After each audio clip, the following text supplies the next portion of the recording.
Hi, my precious friends in Christ Jesus. Greetings to you all. This might be lost on this particular subject of our beloved brother Praveen Garu. Coming to the points. Communal violence. Do you know that? Communal violence అంటే ఒక case ఇన్వెస్టిగేషన్లో ఉంటూ ఉండగా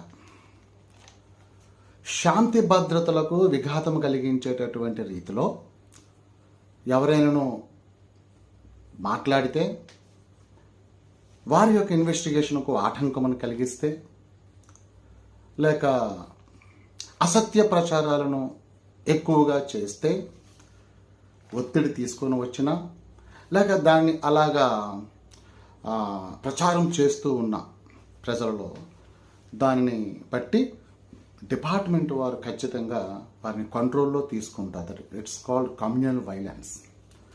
జాగ్రత్త. వాస్తవానికి శ్రీమతి Jessica పగడాల గారు కూడా చాలా చక్కగా మాట్లాడారు. వారి సహోదరుడు కూడా. Thank you so much for all of your unwavering support and please try to concentrate and focus on your ministries and ఈ యొక్క హార్మనీ, కైండ్నెస్, ప్రేమను మీరు వృద్ధి చెందించండి అని చక్కగా వారు మాట్లాడారంటే అర్థం ఏమిటి అంటే మీరు క్వైట్ అవ్వండి, మేము ఇన్వెస్టిగేషన్ని మేము నమ్ముతూ ఉంటూ ఉన్నాము, సరైనటువంటి నివేదిక వస్తుంది అని వారి కుటుంబ సభ్యులు సాక్షాత్తు చెప్తూ ఉంటూ ఉన్నారు.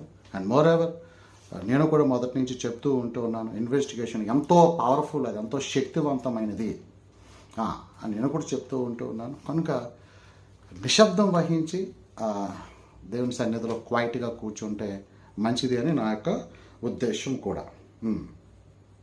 ఏమండి, ఇకపోతే మూడవదిగా ఒక కేస్ ఇన్వెస్టిగేషన్లో ఉన్నప్పుడు వారు అత్యాధునికమైనటువంటి శాస్త్రీయ విధానాలతో అంటే హై అండ్ ఎక్విప్మెంట్తో ఒకటికి 100 సార్లు వారు స్టడీ అండ్ రీస్టడీ చేస్తూ అది యాక్సిడెంటా లేక ఇన్సిడెంటా అనేది వారు ఖచ్చితంగా ప్రజానికానికి తెలియచేస్తారు. ఎందుకంటే ఇది అత్యున్నతమైనటువంటి ఒక ప్రభుత్వంతో నడిపించబడుతున్నటువంటి వ్యవస్థలు ఏమండి, దానికంటూ ఒక మహోన్నతమైనటువంటి ప్రాధాన్యతలు వాటికి ఉంటాయి. ఇది ఒక వ్యవస్థ అంతే తప్ప అందరం వెళ్ళిపోయి ఏదో దాన్ని గట్టిగా అడిగేస్తే చేసేస్తే నో అండి, అది కాదు. వారికంటూ ఒక సిస్టమ్ ఉంటుంది, ఒక క్రమం ఉంటుంది, ఒక సరైనటువంటి క్రమమైనటువంటి విధానంలో వారు ముందుకు వెళ్తూ ఉంటారు. ఆ గైడ్లైన్స్ ప్రకారంగా వారు వెళ్తూ ఉంటారు. కనుక దానిని మనము హానర్ చేయవలసినటువంటి అవసరం ఉంటూ ఉన్నది. దానికి కొంత సమయం కూడా పడుతుంది. ఆ సమయాన్ని కూడా మనం వారికి ఇచ్చేవారంగా ఉండాలి. మనం కాస్త నిదానంగా ఉండాలి. చూడండి, ఒక గర్భములో ఉన్నటువంటి ఆ శిశువు బయటికి రావటానికి కూడా ఒక సమయం ఉంది, 9 నెలల సమయం ఉన్నది. ఏమండి, అలాగే ఒక మిస్టరీ అనేది ఛేదించాలి అంటే అనేక రకాలైనటువంటి పరిశోధనలు వారు చేసి వారు ముందుకు వెళ్తూ ఉంటారు. వాస్తవానికి ఏమంటే మనము చూసేది ఈ బాహ్యమైనటువంటి నేత్రాలతోనే, ఇదిగో హెల్మెట్కి ఇక్కడ మార్క్ ఉంది, లేక అక్కడ మార్కు లేదు, ఇక్కడ ప్యాంట్ బ్లూ ఉంది, అక్కడ బ్లాక్ ఉన్నది, ఇంకా ఇక్కడ హుడీకి ఇక్కడ ఇంతవరకు ఏమంటారు దాన్ని ఫ్లాప్ లాగా ఇలా ఉన్నది, ఆయన వేసుకున్న దానికి జస్ట్ స్లీవ్ లాగే ఉన్నది ఆ టీషర్ట్కి. ఇవన్నీ కూడా మనము మన నేత్రాలతో చూసినటువంటి అనుమానాలనే మనం వ్యక్తపరిచి ఉన్నాము. ఆ బైక్ కూడా వారిది కాదని ఉంటూ ఉన్నారు. మరలా ఆ బైక్ మీద వస్తూ ఉన్నది అసలు ఆయనే కాదు, వేరే ఆయన చెప్పినటువంటి ఉంటూ ఉన్నాయి. వీటితో మనం అందరం కూడా ఆందోళన చెంది ఉంటూ ఉన్నాము. ఇవన్నీ కూడా ఒక భయంకరమైనటువంటి చిక్కుముడులాగా మనకు ఉంటూ ఉండగా ఇవన్నిటిని వారికి మనము విడిచిపెట్టవలసినటువంటి అవసరత ఉంటున్నది. మనలో మనమే ఇలా తర్జన భర్జన చేసుకోవటం చాలా ప్రమాదకరము. దయచేసి ఇంకా వీటికి ఒక ఫుల్ స్టాప్ పెడితే బాగుంటుందని నాకు అనిపిస్తుంది. ఎందుకు అంటే ఇన్వెస్టిగేషన్ చేస్తూ ఉన్నవారు మోస్ట్లీ హైలీ ఎక్స్పర్ట్స్ అయితే వాళ్ళు, mostly high intelligent and intellectual people వాళ్ళు. వారు చిన్న డస్ట్ పార్టికల్స్తో కూడా వారు ఆ విషయాల్ని పరిగణనలోకి తీసుకొని అవన్నిటిని కూడా ఛేదిస్తారు, సాధిస్తారు. ఒక సరైనటువంటి రిపోర్ట్ని ఖచ్చితంగా మనకిస్తారు. అది మంచి అయినా చెడైనా సత్యం అనేది వెలుగులోకి వస్తుంది. నిజం అనేది నిప్పు లాంటిది, దాన్ని దాయిస్తే అదేమవుతుంది అంటే కాలుస్తుంది అన్నమాట. కనుక ఈ విషయాన్ని దయచేసి పరిగణలోకి తీసుకొని దయచేసి నిశ్శబ్దం అవ్వాలని నేను సహితము ఒక సామాజిక బాధ్యత కలిగినటువంటి ఒక మనిషిగా నేను సహితము ముందుకు రావడానికి ఇష్టపడుతూ ఉంటున్నాను. ఎందుకంటే ఈ విషయాల పట్ల ఏది జరిగిన ఒక బాధ్యతగా రెస్పాండ్ అయ్యేటటువంటి ఒక మైండ్ ఒకటి ఉన్నది కనుక దాంతో నేను మాట్లాడడానికి ఇష్టపడుతున్నాను. 4వదిగా నేను చెప్పవలసింది ఏంటి అంటే, నేను చేసినటువంటి గత 3 వీడియోస్లో కూడా మొదటగా ఆ సహోదరుని పట్ల నా ఆవేదనను నేను వ్యక్తపరచడం జరిగింది. అలాగే సుమారు 6.5 నుంచి 7 లక్షల కిలోమీటర్లు ఒక బైక్ రైడింగ్ చేసినటువంటి అనుభవము నాకు ఉంటూ ఉన్నది కనుక ఆ బాడీ లాంగ్వేజ్ ఎలాగ ఉంటుంది, ఇవన్నీ విషయాల మీద నేను మొదట దాంట్లో నేను మాట్లాడడం జరిగి ఉన్నది. అలాగే 2వ దాంట్లో చూస్తే ఇక దర్యాప్తు ఇన్వెస్టిగేషన్ ఎంత పవర్ఫుల్గా ఉంటుంది, ఏ విధమైనటువంటి టెక్నాలజీ లేనటువంటి ఆ యొక్క రోజులలోనే వారు ఎంత క్లిష్టతరమైనటువంటి విషయాలను కూడా ఎట్లాగా డిపార్ట్మెంట్ వారు ఛేదించారు, అది వారు ఎంత గొప్ప మన్ననలు వారు పొందుకున్నారు. ఒక ఎగ్జాంపుల్ కూడా మీకు ఇచ్చాను. 1985లో ఏమండి నందమూరి తారక రామారావు గారు నాయకత్వం ఆంధ్రప్రదేశ్ రాష్ట్రాన్ని ముఖ్యమంత్రి వర్యులుగా ఉంటున్నటువంటి ఆ యొక్క రోజులలో విశాఖపట్నంలో జరిగినటువంటి ఒక గొప్ప ఘోరము. కానీ ఏ విధమైన టెక్నాలజీ లేదు, కానీ ఆ రోజుల్లోనే దాన్ని ఛాలెంజ్గా తీసుకున్నారు, అది వెలుగులోకి వచ్చింది. ఏమంటే ఆయనకి నీరాజనాలు పలికారు, ప్రభుత్వానికి పూల వర్షాన్ని కురిపించారు. ఏమండి ఇప్పుడు ఇంత గొప్ప టెక్నాలజీ ఉన్నది. అడుగున మనిషి కదలిక, మనిషి ఉనికిని బయట చూపించేటటువంటి టెక్నాలజీ ఉంటూ ఉన్నది. ఖచ్చితంగా వెలుగులోకి వచ్చేస్తుంది. అది ఏది ఏమైనా సరే వెలుగులోకి వస్తుంది. ఇది నేను 2వ వీడియోలో ఇచ్చినటువంటి ఒక మెసేజ్ అయితే, ఇంకా 3వ వీడియోలో నేను చేసినటువంటి వీడియో ఏంటంటే, ఈ కథనాలన్నిటిని బట్టి చూసి నాకున్నటువంటి అనుమానాలను, మనకున్నటువంటి సందేహాలను ఇవన్నీ కూడా వ్యక్తపరిచి ఒక తీవ్రమైనటువంటి ఒక బాధకు గురయ్యి, ఇంకా ప్రియులారా మనం ఏం చేస్తాము, రండి అందరం కలిసి ప్రభు పాదాలు పట్టుకుందాం, ప్రార్థన చేద్దాము, మనకి శక్తి లేదు, మనము ఇంకా ఆయనే మనకు దిక్కు అనేటటువంటి ఒక పిలుపును కూడా 3వ వీడియోలో ఇవ్వటం జరిగింది. ఇది 4వ పాయింట్. అయితే 5వదిగా నేను చెప్పాలనుకుంటున్నాను ఏంటంటే, చివరిగా ఈరోజు ఆ వీడియో చేయడానికి గల కారణం, ఇప్పటికీ మన సహోదరులు ముఖాముఖిగా అదే రీతిలో ప్రశ్నలు జవాబులు లైవ్లో ఆన్లైన్ వేదికగా చేసుకొని, మీరెందుకు ముందు ఆ మాట అన్నారు, మీకు ఏంటి తెలుసు, ఇంకా ఇవన్నీ కూడా మాట్లాడుకుంటూ ఉన్నారు. నాకు ప్రాణ భయం ఉన్నదని మరొకరు వ్యక్తి అంటూ ఉన్నారు, ఈ వ్యక్తి ద్వారా నాకు ప్రాణ భయం ఉందంటున్నారు. ఇవన్నీ కూడా ఎలా ఉంటుందంటే, ఇక సోషల్ మీడియాలో ప్రియమైన వారులారా, ఇదంతా కూడా ఒక అలజడిని క్రియేట్ చేస్తూ ఉంటుంది. ఏమండి ఒక భయంకరమైనటువంటి ఒక వాతావరణాన్ని క్రియేట్ చేస్తూ ఉంది. అంటే మనలోనే మనకి ఒక ఆందోళన, ఏం జరుగుతుంది ఏంటి, ఉన్నది ఎక్కువ మంది ఏమి లేరు, బయట నుంచి ఒక 5 మంది ఆ వాయిస్ అటు నుంచి వినబడుతూ ఉంది, మన వైపు నుంచి ఒక 5 మంది వాయిస్ వినబడుతుంది. ఇవే అలాగా రోజు ఈ విధంగా అయిపోతూ ఉండగా మన సోదరులందరూ కూడా ఒక భయాన్ని, ఒక వేదనని, ఒక ఆవేదనని వ్యక్తపరుస్తున్నారు. దయచేసి నిశ్శబ్దంగా ఉంటే బాగుంటుంది కదా అని నాకు అనిపిస్తూ ఉంది. ఏమండి, let your words be few అనే మాట ఉంటుంది. మన మాటలంటే కొద్దిగా ఉండాలంట. అంటే ఎక్కువగా మాట్లాడితే ఏమైపోతుంది అంటే, విస్తారమైనటువంటి మాటలలో దోషం ఉంటుంది. ఎక్కడో చోట మనము అన్ఫార్చునేట్లీ ఒక వర్డ్ స్లిప్ అవుతాము, ఆ వర్డ్ వైరల్ అయిపోతుంది, తిరిగి అటు ఇటు వచ్చి తిరిగి మళ్ళీ అదే మనల్ని చుట్టుకోవటం జరుగుతుంది. కనుక దయచేసి ఏమీ జరగదు. దయచేసి ఇది డిపార్ట్మెంట్కి విడిచిపెట్టి ఒక్క 4 రోజులు అందరూ క్వైట్గా ఉంటే జరగాల్సినటువంటి క్రమం జరుగుతూ ఉంటున్నది. అది ఖచ్చితంగా బయటకు వస్తుంది. నేను దాని ఆశాభావాన్ని నేను వ్యక్తపరుస్తూ ఉంటూ ఉన్నాను. ఏమండి, ఎందుకు అంటే ఇలా మాట్లాడుకోవటం మూలంగా మరలా అది రేపటి రోజుకి మంచిది కాదు. ఈ మాట ఏం చేస్తూ ఉంటుందంటే, మాట మనుషుల్ని కొడుతుంది, మనుషుల్ని కడతాది, లేక నిర్మూలన కూడా చేస్తారు. మాటకి అంత పవర్ ఉంటూ ఉన్నది.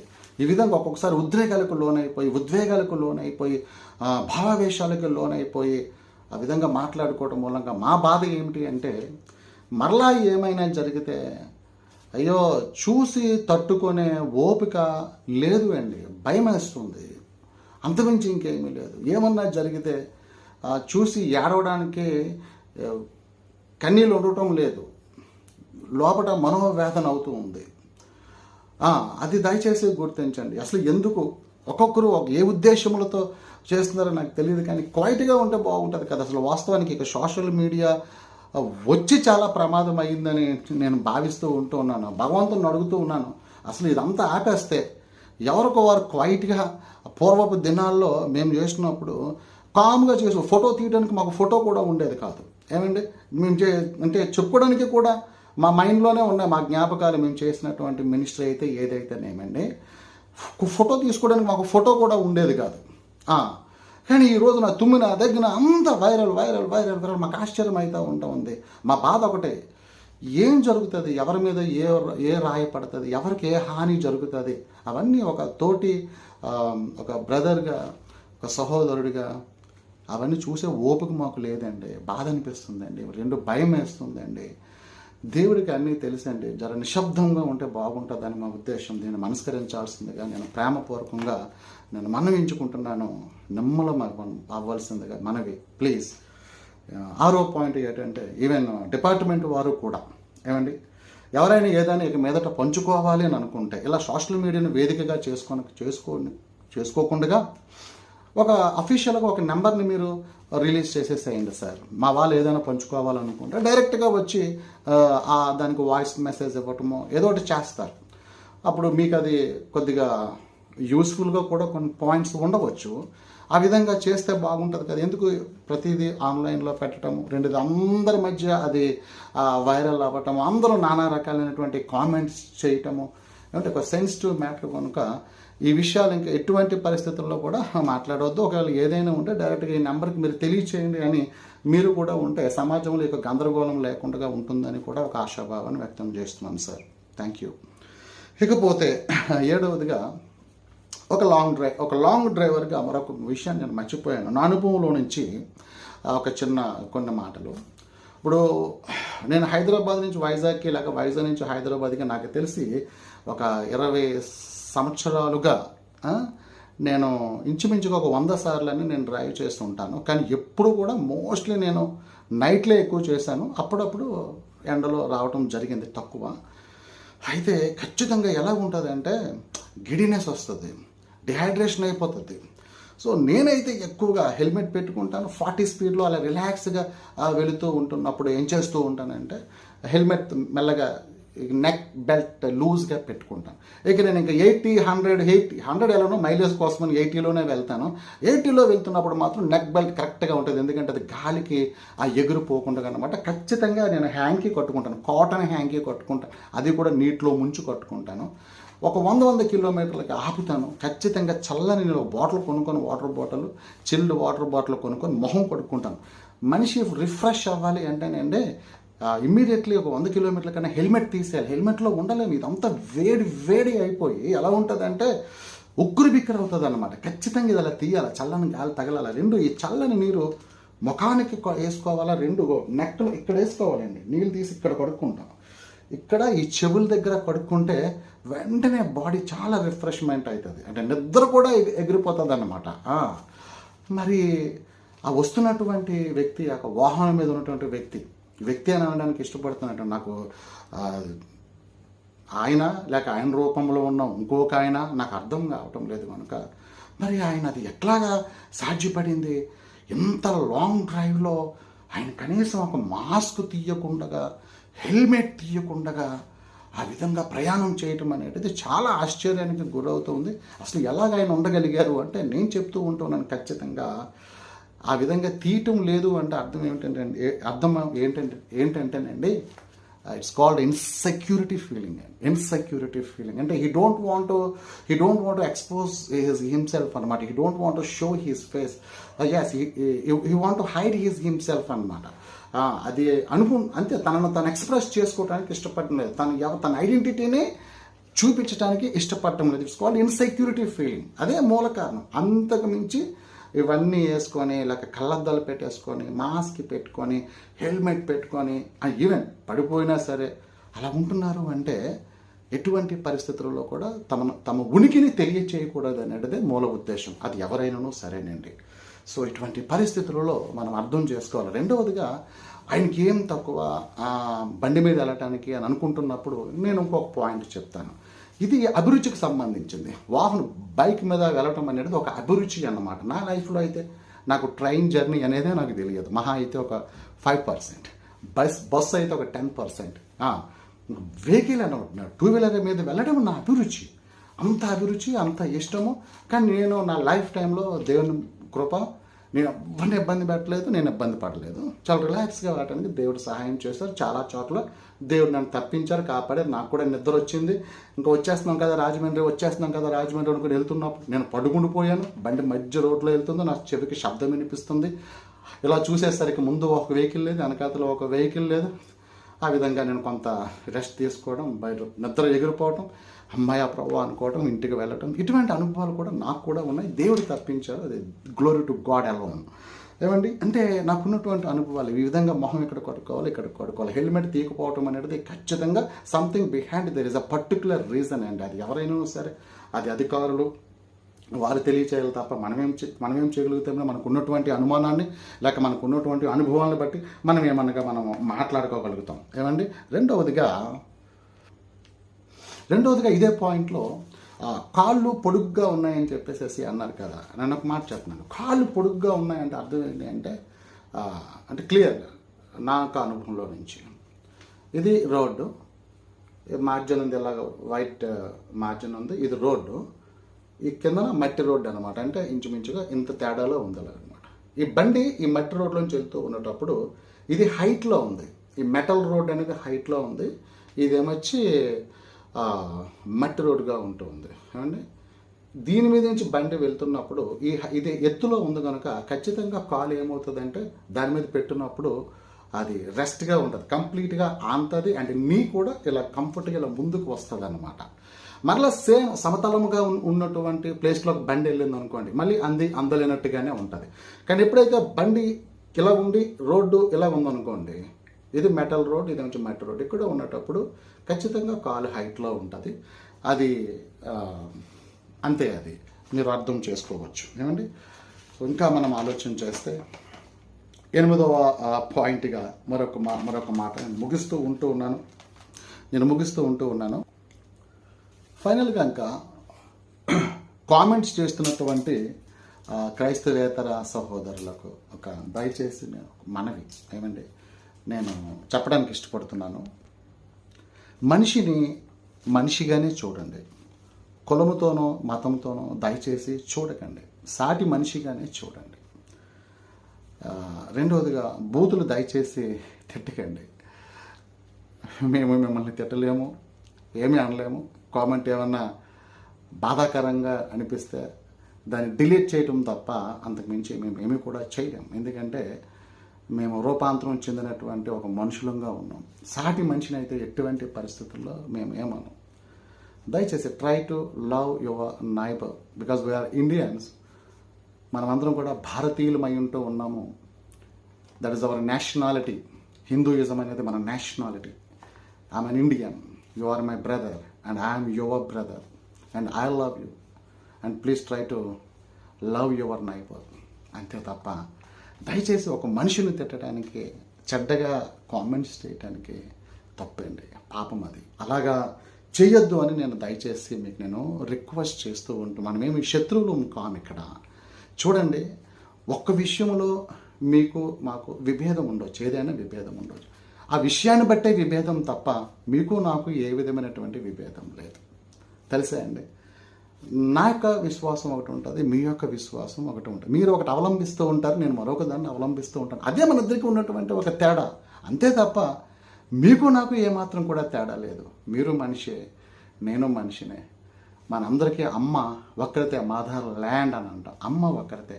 అమ్మని తిడతారు కదా, గుచ్చుకుంటుంది అండి, అది తప్పు. అది అమ్మ ఎవరికైనా అమ్మే. ఓకే, పొరుగువాని అమ్మని తిట్టినప్పుడు మన అమ్మని మనం తిట్టుకుంటున్నట్టే. దయచేసి ఆ విధంగా దయచేసి బూతులు మాట్లాడకండి. అందులో నుంచి బయటికి రావాలని నేను కోరుకుంటూ ఉన్నాను. మీకు ఇష్టమైతే ప్రేమించండి, లేదంటే ఇగ్నోర్ చేయండి, లేదంటే విడిచిపెట్టేసేసేయండి. ఇది ఒక పాయింట్. అయితే మరొక ఇంపార్టెంట్ పాయింట్ ఒకటి ఉన్నది. అదేంటంటే నాకు రేజ్ అయినటువంటి ఒక పాయింట్, ఆ వాహనం మీద వస్తూ ఉన్నది మనం అనుకున్నట్టుగా వేరే వ్యక్తి అయితే ఆ యొక్క క్రూషియల్ మూమెంట్లో వారి మైండ్ చాలా యాక్యురేట్గా ఉంటుంది. ఎందుకంటే వారికంటూ ఒక డెస్టినేషన్ ఉన్నది. వారు చేయబోతున్నటువంటి పని పట్ల ఒక ఇంటర్నల్ ఫాలోయింగ్ కూడా ఉంటుంది. అంటే టైం టు టైం వారు చేరుకోవాల్సినటువంటి ఒక ప్లేస్కి, లేదనుకుంటే వారి మైండ్లో ఏదైతే నడుస్తూ ఉంటున్నదో ఆ విషయం నిమిత్తం వారు చాలా స్టిమ్యులేట్ అవుతూ ఉంటారు. త్వరగా వారు వెళ్ళేటటువంటి ఒక పరిస్థితి కనబడుతుంది. రెండు చాలా ఒక యాంగ్జైటీగా ఉంటారు. ఎందుకంటే చేయబోతున్నటువంటి మిషన్ అటువంటిది కనుక. మరి అంటే నేను ఆలోచిస్తున్నాను, నిద్ర పట్టడం లేదు. ఆలోచిస్తూ ఉంటే మరి ఎందుకు అంత సుకూన్గా, అంత రిలాక్స్గా ఆయన మద్యపానం చేస్తూ ఉన్నట్టుగా, లేదు అనుకుంటే ఎక్కడ పడితే అక్కడ ఆయన అలాగా పడిపోతూ ఉన్నట్టుగా, అదే రీతిలో ఒక 3 గంటల సమయం ఆయన విశ్రాంతి తీసుకున్నట్టుగా, ఇవన్నీ కూడా పలు అనుమానాలకు అవి దారితీస్తూ ఉంటూ ఉన్నాయి. వాస్తవానికి ఒక పని మీద మనం వెళ్తూ ఉంటున్నప్పుడు మైండ్ అంతా కూడా దాని మీదే ఫోకస్ అయి ఉంటుంది కదా. మరి అంత రిలాక్స్గా ఏ విధంగా అది ఉండగలుగుతారు అనేది నాకు అర్థం కావటం లేదు. దీని వెనకాతల ఎన్నో పలు సందేహాలు, అనుమానాలు ఎన్నో ఉంటూ ఉన్నది. ఒక మిస్టరీగానే ఉంటూ ఉన్నది. మనం రేస్ చేస్తున్నటువంటి ప్రతి ఒక్క ప్రశ్న మన క్రైస్తవ ఎంటైర్ 2 రాష్ట్రాల యొక్క క్రైస్తవ సమాజం అంతా కూడా రేస్ చేస్తున్నటువంటి యొక్క అనుమానాలు అయితేనే ఇవన్నిటికి కూడా ఖచ్చితంగా నేను ఆశిస్తూ ఉంటూ ఉన్నాను. ఖచ్చితంగా ఆన్సర్ అనేది ఖచ్చితంగా వచ్చేస్తూ ఉంది. ఇకపోతే ప్రాముఖ్యంగా ఒకవేళ దోషులు దొరికినను సరే, ఎదురుగా వచ్చినా సరే, నేనైతే చెప్పగలుగుతున్నాను, ఎంటైర్ క్రైస్తవ సమాజం పక్షమున I can say this boldly, ఎవ్వరు ఏమీ అనరు. అందరూ క్షమించు సిద్ధ మనస్సు కలిగిన వారే ఒక చిన్న చిరునవ్వుతో అని వెళ్ళిపోతారే తప్ప ఏ విధమైనటువంటి వ్యతిరేక భావన అయితే ఎంత మాత్రం కూడా ఉండదు. వారి కుటుంబ సభ్యులు క్షమించేశారు, యావత్తు క్రైస్తవ సమాజం కూడా క్షమించేస్తుంది. ఎందుకంటే అటువంటి హృదయము కలిగినటువంటి మనుషులముగా మారి ఉన్నాము కనుక. ఎవరో 4-5 గట్టిగా షౌట్ చేయొచ్చు, దాన్ని బట్టి ఎవరు కూడా ఇన్స్పైర్ అవ్వరు. ఎందుకంటే అది డివైన్ స్టైల్ కానే కాదు. We are here to forgive people and God has appointed us to forgive people, to love people and moreover to pray for people. This is what we are in this world as a Christians, as a follower of Christ. So అది నేను చెప్పగలుగుతున్నాను. ఏమండి, మా క్రైస్తవ సమాజం అందరి తరపున behalf of all of our beloved brothers and sisters, I can say this boldly: we are here to forgive and also to pray for them, to serve them. This is what we are. ఇదైతే నేను చెప్పగలుగుతూ ఉంటూ ఉన్నాను. ఇంకా ఫైనల్గా ఒక మాటతో నేను ముగిస్తూ ఉంటూ ఉన్నాను.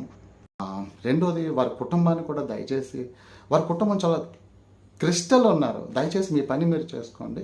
డిపార్ట్మెంట్ని మేము వారు ఇస్తున్నటువంటి తీర్పు కొరకు ఎదురు చూస్తున్నాము, మేము దాన్ని విశ్వసించుతూ ఉంటూ ఉన్నామని చాలా క్రిస్టల్ క్లియర్ ఉన్నారు, చాలా క్వైట్ ఉన్నారు, కూల్ ఉన్నారు. దయచేసి ఇంకా ఆపేసేసేయండి. ఇంతవరకు మనం ఎక్స్ప్రెస్ చేసినటువంటి ప్రతి ఒక్క డౌట్నే డిపార్ట్మెంట్ వారు నోటీస్ చేసే ఉంటారు. దాన్ని ఖచ్చితంగా మన ఎల్లరికూ, యావత్తు క్రైస్తవ సమాజానికి, ఆంధ్ర తెలంగాణలో ఉన్నటువంటి యావత్తు క్రైస్తవ సమాజానికి వారు ఖచ్చితంగా జవాబును ఇస్తారు అండి, ఖచ్చితంగా ఇస్తారు. కనుక జస్ట్ వెయిట్ అండ్ సీ. ఇంకా ఫైనల్గా 10వ పాయింట్, ఈ యొక్క విషయంలో నేను ఇంకా మాట్లాడదలుచుకోలేదు. క్రైస్తవ సహోదరులు గుర్తుంచుకోవాల్సినది, మనం ఏం చేయలేమండి. ఇదైతే ఫైనల్. మనం అనుకుంటున్నాం మన పవర్ చూపించాలా, మన సత్తా చూపించాలా, మన ఎంతమంది జనాంగం ఉన్నామో చూపించాలా, మన ఓటింగ్ బ్యాంక్ ఎంత ఉన్నదో చూపించాలా అంటే వెనకాతల మనం ఈ రకంగా ఎన్నో ఆలోచన చేస్తూ ఎన్నో రకాలుగా మనం చేస్తూ ఉంటాం. రాస్తారోకో, ర్యాలీ, ఇంకా ధర్నాలు అవి అంటాం. అంటే మనం చేస్తున్నటువంటి ప్రీచింగ్కి మనం చేస్తున్నటువంటి దానికి సంబంధం లేదండి. ఈ ర్యాలీలు, రాస్తారోకోలు, ధర్నాలు మనం చేసేటటువంటి ప్రీచింగ్కి వాటికి మ్యాచ్ అవ్వటం లేదండి, మిస్ మ్యాచ్ అయిపోతున్నాయి అవన్నీ కూడా. మనం ఏదైనా చేయాలి అనుకుంటే యెహోషాపాతు రాజులాగా నెత్తు కొట్టుకుంటాం, ప్రవ్వా ఏం చేయాలో మాకు తోచడం లేదయ్యా, ఎంత పెద్ద గొప్ప సైన్యాన్ని ఎదిరించడానికి మాకు శక్తి సరిపోవటం లేదయ్యా, మా దిక్కు నువ్వేనయ్యా, అట్లీస్ట్ మాకు we couldn't understand what we are going to do. మాకు అర్థం కావడం లేదు, మేము కంప్లీట్గా హెల్డప్ అయిపోయి ఉన్నాయినా, నువ్వు కలుగు చేసుకో. Let your presence come down to solve all the problems father God. We are praying, we cry out of father God. మేము మొర్ర పెడుతున్నామయ్యా అని చెప్పేసి అడుక్కోవటం తప్ప, మనము ఆ విధంగా ఓన్లీ స్టైల్లో మనము ఈ ర్యాలీలని, రాస్తారోకులని, ధర్నాలని, నో అండి. అది అయితే ఇట్స్ నాట్ ఎ బిబిలికల్ అండి, అది వెరీ క్లియర్ అండి. ఆ విధంగా మనం చేయరాదు అనేది నా యొక్క ఉద్దేశము. చేయొచ్చు అని అంటే నేను జవాబు చెప్పలేను, చేయొద్దు అండి. ఒక పిలుపునివ్వండి, మనం అందరం కలిసి ప్రార్థన చేసుకుందాం, ఆరాధన చేసుకుందాం, దేవుని కృపను వేడుకుందాం. భవిష్యత్తు దినాల్లో కాస్త నిమ్మలంగా పరిచర్య చేయడానికి తగు నిర్ణయాలు కూడా మనము తీసుకుందాం. ఇది నేను చెప్పాలనుకుంటూ ఉన్నాను. దయచేసి మనం ఏమీ చేయలేమన్న సంగతిని గుర్తుంచుకోండి. ఏమీ చేయలేము. 33,000 మంది పరిశుద్ధ గ్రంథంలో మనం చూస్తే, ఆ యుద్ధానికి వెళ్ళినప్పుడు అక్కడ న్యాయాధిపతుల గ్రంథంలో 33,000 మంది వస్తారు. దేవుడు ఏమంటాడు అక్కడ? 33,000 మంది వద్దు, నాకు 300 మంది చాలు అంటారు. ఇదొక పెద్ద గిద్యోన్, ఇదో పెద్ద సబ్జెక్ట్, మనకు తెలుసు కదా. అంటే మనం బలాన్ని చూపించుకోవాలని అనుకున్నా సరే, ఆ బలాన్ని దేవుడు అంగీకరించడు. మన బలహీనతలు ఉన్న బలాన్ని ఆయన ప్రదర్శిస్తూ ఉంటారు. మనం తక్కువ మంది అయినా సరే ఆయన గొప్ప కార్యం చేయడానికి సమర్థుడు. కనుక ఈ లోకంలో ఉన్నవానికంటే మనలో ఉన్నవాడు బలవంతుడు అనే సత్యాన్ని మనం మర్చిపోకూడదు. ఒక్కొక్కసారి జరుగుతున్నటువంటి పరిస్థితులను బట్టి ఏదో మనం చేసేస్తాము అని చెప్పేసి మన బలాన్ని మనం చూపిస్తాం. కానీ వాక్యం అయితే చెప్తుంది, మనలో, లోకంలో ఉన్నవాడి కంటే మనలో ఉన్నవాడు బలవంతుడు. ఈ సత్యాన్ని గుర్తుగా కాస్త క్వైట్ అయిపోయి మాకేం అర్థం కావటం లేదని దేవునికి వదిలేస్తే ఆయన ఏమన్నా చేస్తారు, ఆయన కలుగు చేసుకుంటారు. మనం ఎప్పుడైతే స్టాప్ చేస్తామో ఆయన దాన్ని స్టార్ట్ చేయటం జరుగుతుంది. లేదు, నా ఫిజికల్ బలాన్ని నేను ఉపయోగిస్తాను, తర్వాత నాకున్నటువంటి ఎంత నేను కలిగి ఉన్నానో దాన్ని నేను చూపిస్తాను అంటే దేవుడు కూడా కలుగు చేసుకోరు అని నేను నమ్ముతూ ఉన్నాను. ఏమండి, దయచేసి ఈ విషయాల మీద మనస్కరించండి. ఎవరు కూడా ఇంకా దయచేసి ఈ విషయాల మీద మాట్లాడొద్దు. ఇంకా ఎక్కడతో దయచేసి ఫుల్ స్టాప్ పెడితే బాగుంటుందని నా ఉద్దేశము. ఎవరినైనా నొప్పించుంటే దయచేసి క్షమించండి. Thank you, love you all, and I'm praying and I'm praying. అందరికీ వందనాలండి. Thank you Jesus.